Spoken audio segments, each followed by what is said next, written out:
आज हम आंदोलनकारी लोगों के विषयों पर चर्चा करने के लिए यहाँ आए थे। लगभग 2 घंटे बातचीत चली। सरकार की ओर से मैं और मेरे साथ भारत सरकार के मंत्री बातचीत बातें सौहार्दपूर्ण वातावरण में हुई और कई दृष्टि से उन सारी बातों पर हर तरीके से चर्चा हुई। उनकी मुख्यतः 3 डिमांड थी और 5 सुधार के दृष्टि से परीक्षा के सुझाव हुए। हमने उनको कहा है कि हम कल आपके साथ दोपहर बाद मिलेंगे और फिर हम आपसे जो चर्चा वो आपको बताएंगे। सर, उनकी अभी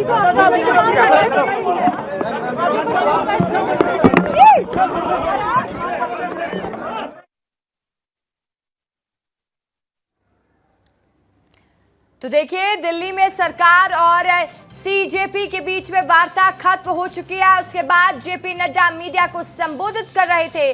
जानकारी हम आप तक पहुंचा रहे हैं। लगातार पल पल की अपडेट विस्तार न्यूज में आप सबसे पहले देख रहे हैं। पेपर लीक पर घमासान, अब नया कानून बनेगा। बड़ी जानकारी, पेपर लीक संशोधन बिल को मंजूरी मिली। बड़ी खबर है इस वक्त की, बड़ी जानकारी आपको दे रहे हैं।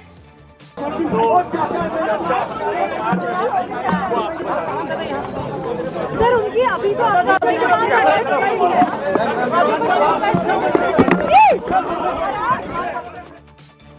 उससे कोई भी कॉम्प्रोमाइज नहीं किया गया है। ऐसा नहीं है कि चर्चा चली आ रही थी लंबे समय से कि हो सकता है कि थोड़ी नरमी बरती जाए कॉकरोच जनता पार्टी की तरफ से, लेकिन ऐसा बिल्कुल नहीं है।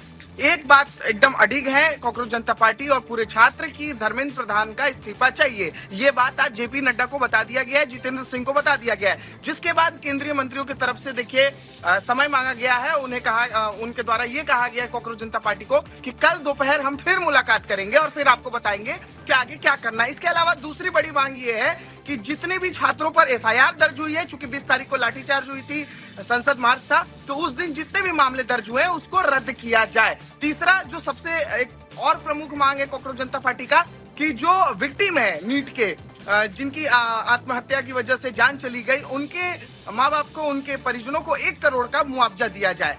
ये पेपर लीक होने के बाद जितने भी छात्रों की जान गई और उनके जितने भी परिवार हैं उनको ये कंपेंसेशन दिया जाए। तो ये 3 मांगे हैं जो आज रखी गई है कॉकरोच जनता पार्टी की तरफ से। अब देखना होगा कि कल दोपहर तक क्या होता है, क्योंकि अब समय दिया गया है। जेपी नड्डा देखिए खुद मीडिया के सामने आए, उन्होंने कहा कि हमने कल दोपहर तक समय मांगा। हालांकि देखिए जेपी नड्डा ने इस्तीफे पर कुछ भी नहीं कहा है, तो इसका मतलब साफ है रसिका कि सरकार अभी कुछ भी निर्णय पर नहीं पहुंची है, कुछ भी अभी फैसला हुआ नहीं है। अभी 1 दिन का और इंतजार हमें करना पड़ेगा, कल तक ये होगा हमें जाना पड़ेगा। लेकिन हाँ, इतना जरूर है कि कॉकरोच जनता पार्टी के जो प्रवक्ता सौरभ दास मीडिया में आए तो उन्होंने स्पष्ट कह दिया है कि धर्मेंद्र प्रधान के इस्तीफे से हम कोई कॉम्प्रोमाइज नहीं करने वाले। यानी कि अगर सरकार धर्मेंद्र प्रधान का इस्तीफा नहीं लेगी तो ये प्रदर्शन यूं ही जारी रहेगा जिस तरीके से 35 दिनों से जंतर मंतर पर जारी है। तो बहुत बड़ी खबर है रसिका ये कि बातचीत हुई है, बैठक हुई है, सौहार्दपूर्ण मुलाकात हुई है दोनों पार्टियों के बीच में। अच्छी बात है कि संवाद का रास्ता खुला हुआ है, बातचीत चल रही है। बातचीत, बैठकों का दौर जो है यहाँ से शुरू हो गया, क्योंकि ये दूसरी मर्तबा है जब ये दोनों पक्षों के बीच में बातचीत हुई है। पहली बार भी हुई थी, पहली बार जेपी नड्डा के घर पर हुई थी, वहां पर गए थे। लेकिन दूसरी बार अभी आज जो बैठक हुई है ये न्यूट्रल वैल्यू पर हुई है, क्योंकि पहले से ही सीजेपी ने कहा था कि अब हम किसी भी मंत्री के नहीं बंगले जाएंगे, नहीं ऑफिस जाएंगे, न्यूट्रल वेन्यू पर ही हम चर्चा करेंगे। इस वजह से देखिए आज जो है न्यूट्रल वेन्यू पर ये चर्चा हुई है, वीपी हाउस में जो है ये चर्चा हुई है। देखना होगा कि अब इस पर आगे जो है क्या कुछ निकलकर सामने आता है, कब तक जो है ये डिसाइड हो पाएगा कि ये प्रोटेस्ट जारी रहेगा या फिर प्रोटेस्ट खत्म हो पाएगा। चलिए, अब देखने वाली बात होगी प्रोटेस्ट का अगला रुख क्या होगा। न्यूज रूम से दीपेश बरगले भी मेरे सहयोगी सीधा लाइव जुड़ चुके हैं। दीपेश, जैसा कि अनमोल जानकारी दे रहे हैं कि आज की बैठक हुई है, कई विषयों पे बात हुई है, कल फिर से बैठक होगी, फिर ये तय होगा कि आगे क्या करना है। कितनी महत्वपूर्ण हो जाती हैं दीपेश ये बैठकें?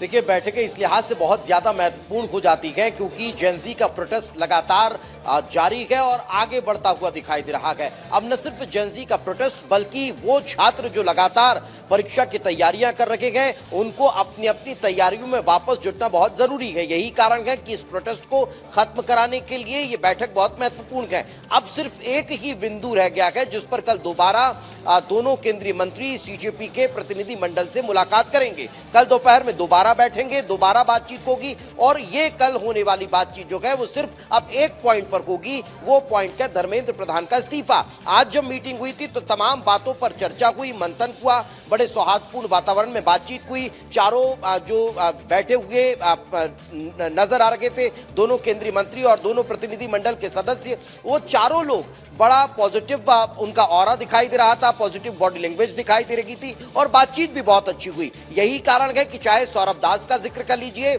या फिर जेपी नड्डा का जिक्र कर लीजिए, अपनी बातचीत के दौरान दोनों की तरफ से यह कहा गया है कि सिर्फ एक बिंदु है जिस पर बातचीत नहीं हो पाई है, वो है धर्मेंद्र प्रधान का इस्तीफा। सरकार की तरफ से यह कह दिया गया है कि एक बड़ी प्रक्रिया है, बड़ी प्रोसेस है, ये सिर्फ ऐसे ही इस पर फैसला नहीं लिया जा सकता है, इस पर बड़ा मंथन करना होगा और यही कारण है कि अब कल तक का वक्त मांगा गया है। अब जब सरकार की आपस में चर्चा होगी, चर्चा के बाद जो फैसला है उस पर अब कल दोपहर में जब सीजेपी के प्रतिनिधि मंडल से बातचीत होने वाली है उसमें ये बातें रखी जाएंगी कि भाई इसकी जगह ये ऑप्शन हो सकता है या इस पर बातचीत की जा सकती है या ये संभव नहीं है या फिर ये हो सकता है कि भाई हाँ ये संभव है, हम ये करने जा रहे हैं, आप प्रोटेस्ट बंद कर दीजिए, खत्म कर दीजिए। तो अब उस बिंदु पर बातचीत जो है वो रह गई है। बाकी सारी बातें मान ली गई है जिसमें कौन कौन सी बात थी, कह दिया गया है कि जब तक इस्तीफा नहीं होगा तब तक धरना प्रदर्शन जारी रहेगा।